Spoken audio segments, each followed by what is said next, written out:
चैत्र प्रतिपदा हा गुढी पाडवा, संवत्सर नवयेता मुहूर्त व्हावा. चांद्र वर्षाचा पहिला महिना, माधव शुक्र मधु अशी नाव योजना.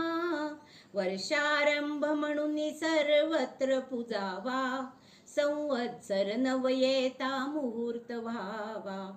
घरोघरी उत्साह हा साजरा करू, सजवून ती सुंदरशी गुढी उभारू. पवित्र अशा भक्तीचा स्वीकार करावा, संवत्सर नवयेता मुहूर्त व्हावा. जीवन हा प्रभू प्रसाद कृपा असावी, विचारांनी सात्विक ती वृत्ती बनावी. राष्ट्रकार्य करण्यास सज्ज असावा, संवत्सर नवयेता मुहूर्त व्हावा.